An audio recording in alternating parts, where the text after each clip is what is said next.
네, 계속해서 시장 상황 점검과 투자 전략까지 짚어보겠습니다. 오기석 렉스쉐어즈 아시아 사업 대표 연결합니다. 대표님 안녕하세요. 네, 안녕하세요. 오기석입니다. 네, 이 테슬라 주가가 최근에 주목을 받고 있습니다. 3거래일 연속 상승인데 주요 요인이 어떻다고 보십니까?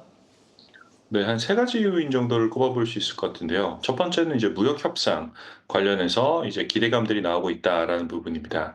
우선은 미국과 영국 같은 경우가 5월 8일 날 양자 무역 협상을 체결하면서 관세 감면 기대감이 커졌고요. 특히 미국 여러 국가들과 지금 관세 논의 중인데 영국과의 무역 협정 체결이 그 기준이 되지 않을까라는 그런 기대감도 많이 커진 것 같습니다.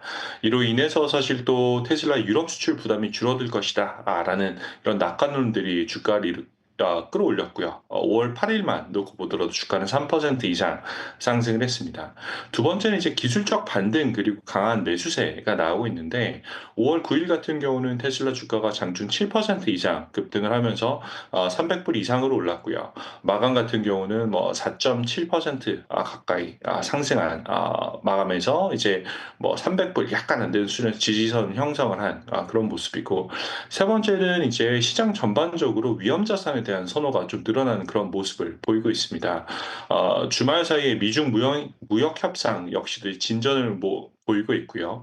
또 연준의 이제 매파적 기조 역시도 좀 완화되는 것이 아닌가라는 그런 기대감들이 나오고 있어서 이런 부분에서 지금 테슬라가 여러 가지 측면에서 우호적인 순풍을 받고 있는 그런 모습입니다. 테슬라의 1분기 실적 자체가 좋은 건 아니었죠. 그럼에도 불구하고 지금 주가가 오르고 있다는 점은 어떤 부분들을 조금 주목을 하고 있는 걸까요? 시장 참여자들이. 맞습니다. 1분기 실적 같은 경우는 시장 기대치를 좀 많이 밑돌았습니다. 매출 같은 경우도 193억 4천만 불로 예상치인 211억 달러보다 훨씬 낮았고요.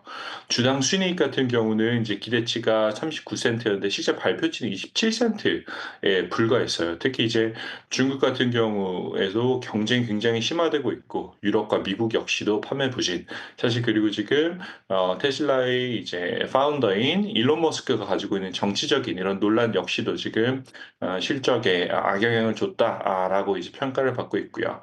다만 이제 투자자들의 반응은 오히려 좀 반대로 해석하는 그런 모습이었습니다. 실적 발표한 날 같은 경우도 주가가 장외 거래소 5% 이상 상승을 했는데 일론 머스크가 이제 5월부터는 좀 경영에 복귀하지 않겠느냐라는 그런 기대감이 굉장히 컸고요. 6월부터 시작되는 로보택시라든지 아니면 2025년 아직 구체적인 시점은 발표되지 않았지만 저가 모델 생산 계획 역시도 지금 이제 최악은 지났다라는 그런 이제 투자자들의 기대감을 이제 끌어올리는 요인이 되었던 것 같습니다. 네, 그리고 지금 하나 더 봐야 되는 요인이 가상자산의 상승인데 지금 비트코인 가격도 10만 달러 재돌파했고 이런 가상자산의 상승세가 테슬라에도 도움이 됩니까? 저는 긍정적인 연관관계가 있다라고 보고 있습니다. 물론 테슬라가 예전처럼 이제 비트코인을 많이 투자하는 그런 기업은 아니지만 전반적인 위험 자산에 대한 선호라는 측면에서는 한 방향으로 지금 가고 있다라고 생각을 하고 있고요. 테슬라 역시 여전히 비트코인 일부 보유하고 있고 또 일론 머스크 같은 경우도 비트코인에 대해서 장기적인 강세론자 중에 한 명이었습니다. 그래서 이런 비트코인의 상승 같은 경우는 테슬라가 가지고 있는 혁신적인 이미지라든지 그런 비전과 결부되어 있다고 생각을 하고 있어서 현재 비트코인 상승 역시도 테슬라의 상승과 궤를 같이 한다라고 평가할 수 있을 것 같습니다. 그렇다면은 국내 투자자 입장에서 이 같은 테슬라 주가의 상승을 투자 전략 측면에서는 어떻게 대응을 해볼 수가 있을까요? 네, 테슬라 주식 같은 경우 여전히 서학개미들이 가장 많이 보유하고 있는 주식 중에 하나입니다. 그래서 워낙 많이 이제 보유하고 계시지만 사실 테슬라 주가가 가지고 있는 변동성은 이제 장기 투자에 있어서 사실 좀 괴로운 부분은 분명히 맞거든요. 그렇기 때문에 신중한 접근이 필요한데 특히 이제 지금 현재 가격 200일 이평선 이평선이 한 300불 정도 되는데 여기서 계속 움직이고 있는 상태이기 때문에 추가 상승을 위해서는 확실한 호재, 예를 들어서 6월에 발표될 로보택시와 같은 그런 호재의 발표가 필요하다라고 생각하고 있고요. 국내 투자자분들이 한국에서 이 투자할 수 있는 방법 중에 하나는 한국투자운용에서 현재 사실 국내에서 굉장히 많은 분들이 투자하고 계신데 에이스 테슬라 밸류체인 액티브 ETF가 같은 이런 ETF를 활용해 보시는 것도 괜찮다라는 생각이 드는 게 테슬라뿐만 아니라 관련한 밸류체인 기업들에 투자를 하고 있고요. 또 그리고 국내 상장되어 있기 때문에 퇴직연금 계좌에서 활용할 수 있다라는 것 역시도 미국에 직접 투자하는 것보다 장점이 될 수 있다라고 전 개인적으로 생각하고 있습니다.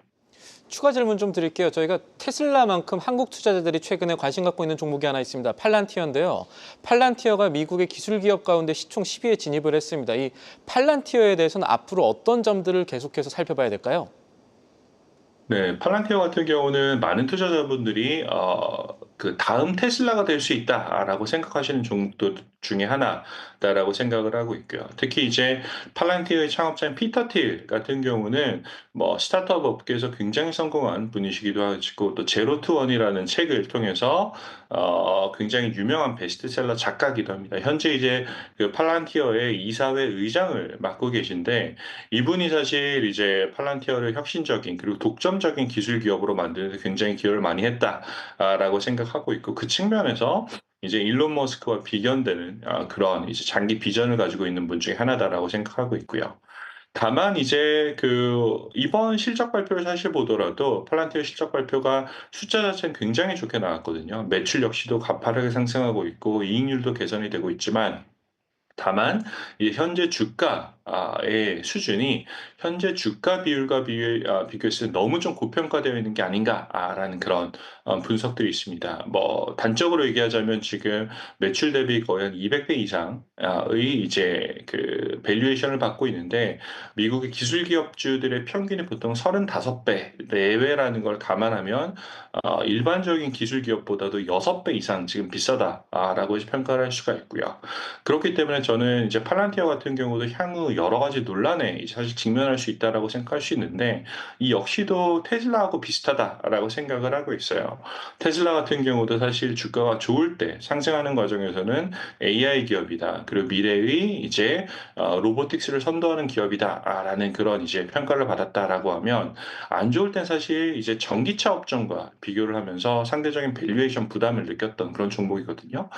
팔란티어 역시도 사실 현재 보면 AI 기술 기업으로 선도적인 지위를 가지고 있는 것도 마찬가지지만 사실 사업을 냉정하게 뜯어본다라고 하면 이제 SI 업종과 유사하다라고 볼 수도 있어요. 국내에서 사실 많이 하는 삼성 뭐 SDI라든지 아니면 LG CNS와 같은 그런 종목과 비슷한 이제 평가를 받을 수가 있는데 이런 SI 업종들 같은 경우는 상대적으로 밸류에이션이 낮은 게 일반적인 특징입니다. 지금 팔란티어와 같은 고평가되는 밸류에이션을 못 받는 것들이 일반적이기 때문에 향후 이제 팔란티어의 향후 전략이라든지 아니면 실제 이익률 개선 과 관련해서 항상 이런 식의 비교가 발생할 가능성이 높다라고 생각을 합니다.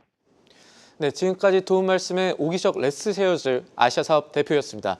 오늘 말씀 감사합니다. 감사합니다.